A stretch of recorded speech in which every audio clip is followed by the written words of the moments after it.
Icera-inĩ ritũ thukuru-inĩ ũyũ wa Kĩrangi ũrĩa ũrĩ gĩcigo-inĩ mbunge kĩa Mbeere ya mũhuro, tũracemania na mbica ya irathi thũku, ũndũ ũrĩa ũrerĩkana nĩ ũmwe wa mathĩna marĩa macũngĩrĩirie arutwo kwaga gwĩka wega igeranio-inĩ ciao. Arutwo a kĩrathi kĩa natharĩ no tumagĩte na mũnyaka wa gũthomera irathi-inĩ cia mahiga, kuona arutwo acio angĩ mathomagĩra irathi-inĩ cia ndoro, ũndũ ũrĩa woigaga mũtũrĩre wao hatĩka-inĩ makĩria hĩndĩ ĩrĩa kwĩna mbura, amu nĩ magũmagĩrwo nĩ heho nyingĩ. Klasi zimejengwa na matope, wakati wa mvua tunapomokewa huko, wakati wa baridi huwa tunatetemeka.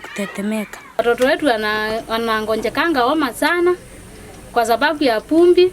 Huku kwetu kuko na mashinda sana. Kwetu hata hatuna maji kwetu ni shinda. Kupata maji kwetu ni shinda. Watoto ndio wanakunjanga na maji shuleni.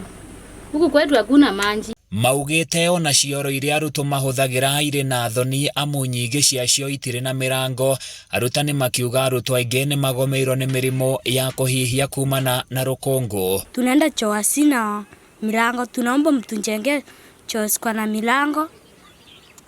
Mimi ni mtu wa grade 6, ni mkubwa, naenda choo hasina milango, nakunja watoto wengine wakiwa wananichungulia. Oho makiuga nĩ magomeirwo nĩ moritũ ma gũthomithia nĩ ũndũ wa kwaga indo cia gũthomithia na gũcũngĩrĩria moimĩrĩra moru ma arutwo igeranio-inĩ.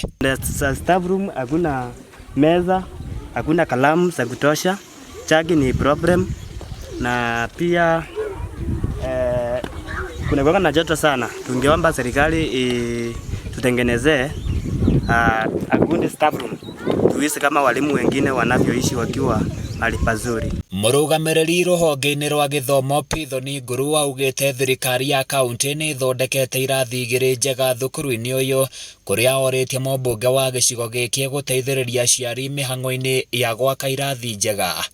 Ametujengea darasa moja ya PP1 na PP2, na pia hao wengine hawana madarasa. Wakitoka huko PP1 na PP2 wakienda grade 1 hawana madarasa huko tumejenga na matope. Sasa tunaomba hao wengine watusaidie na madarasa. Hili darasa lenye tumejengewa na county litatusaidia wanafunzi wetu kuwasomea pale, na wanakuwa wametosheka na kuwa mahali pasafi. Hawatakuwa wanaanguka vibaya, hawatakuwa wanashikwa na vumbi, lakini watakuwa wakizalia wakiwa smart. Handũ-inĩ ya Kameme TV niĩ njĩtagwo Francis Mwangi wa Wawĩra.